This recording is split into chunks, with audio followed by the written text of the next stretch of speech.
In 1988, there was a railroad accident near Yaroslavl that resulted in the depressurization of a cistern with heptyl, the dangerous nature of which was revealed much later. Superfuel was spilled, but officials issued an order not to disclose the details of what happened. We will tell you about the consequences of the accident and its non-disclosure. But before I get to the video, I want to recommend you my new channel Vision or Crime, where I tell about interesting and criminal stories and mysterious disappearances, shocking crimes in the USA and Europe. I am sure you will not be bored. Follow the link that appeared in the upper right corner. Also, the link to the channel I placed in the description to this video. So, let's continue. The history of the secret chemical accident. 35 years ago, 7 rail cars derailed on a span spanning Volga Volino, among them 3 tanks with heptyl, a dangerous component of rocket fuel.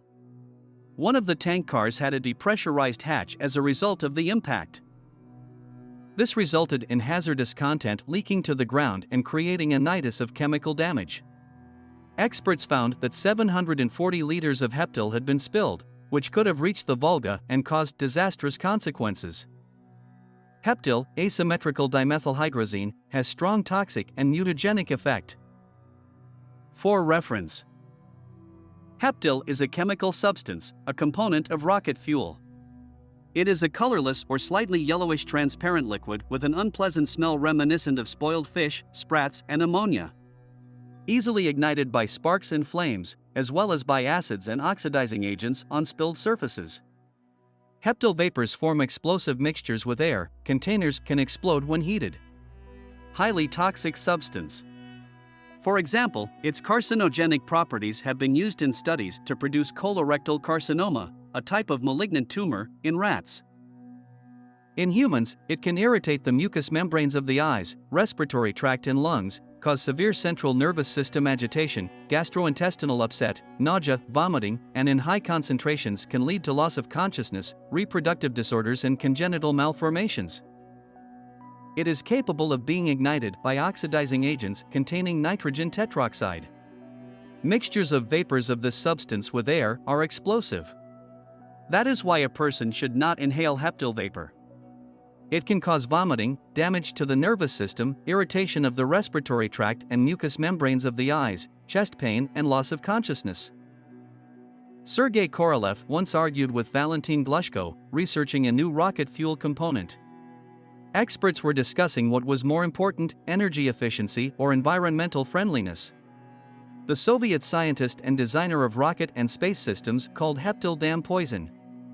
According to one version, the smell of heptyl was notified to the driver of the post, who had once served in the missile forces.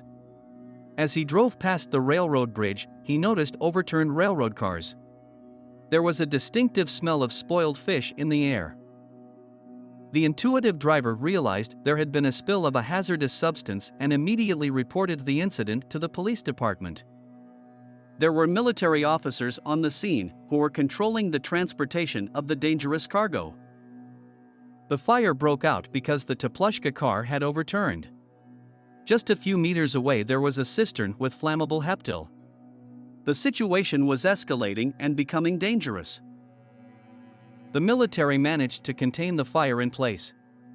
After the accident was reported, all services began arriving on the scene. Word of the dangerous accident began to spread through the city, but local residents were far from immediately aware that a hazardous toxic substance had leaked from the cistern. Cut barrels were gradually brought to the scene of the accident, which were placed under the neck of the tank containing the toxic component. Some of the heptyl, which remained at the bottom, was pumped over by a gas tanker. The situation became complicated after a couple of hours.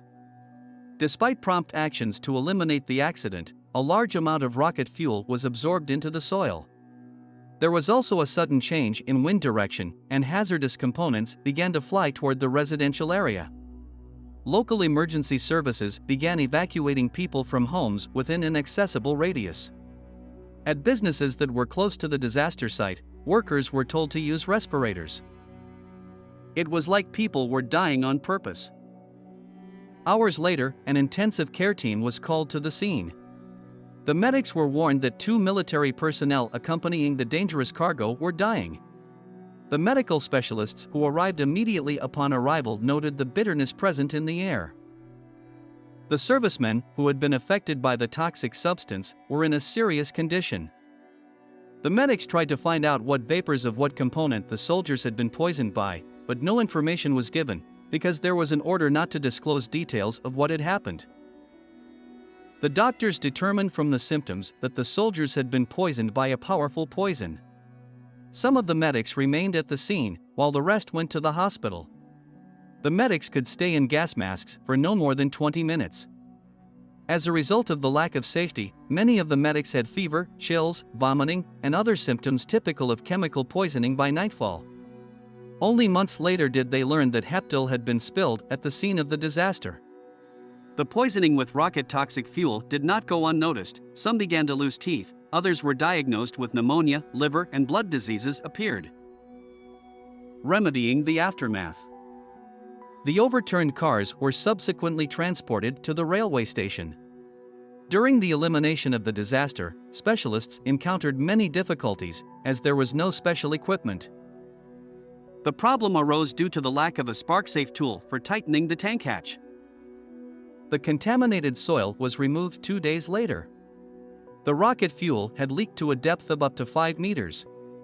The volume of heavily contaminated soil was 150 cubic meters and slightly contaminated soil was 175 cubic meters. Part of the eliminated soil was transported to Rostov district, and the heavily contaminated soil was buried several kilometers from the village of Troitskoy. About 1,000 people took part in the liquidation of the chemical disaster. Some of the liquidators received awards and certificates, but most of the workers were left without gratitude. Investigation of the causes.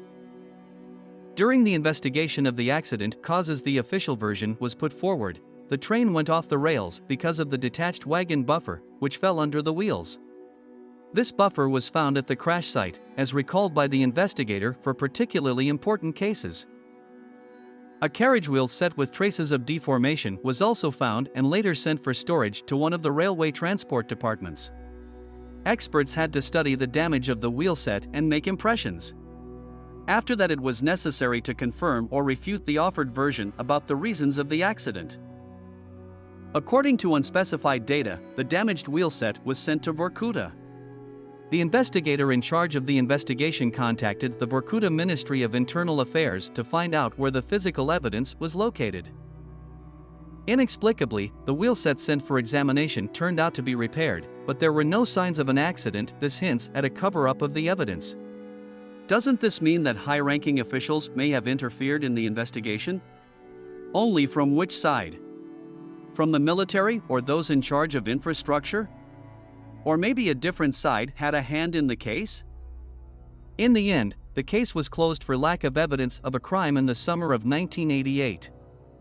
I thank you for watching. Your support is very important to me.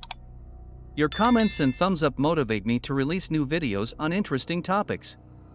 Subscribe and turn on notifications. See you in the new videos.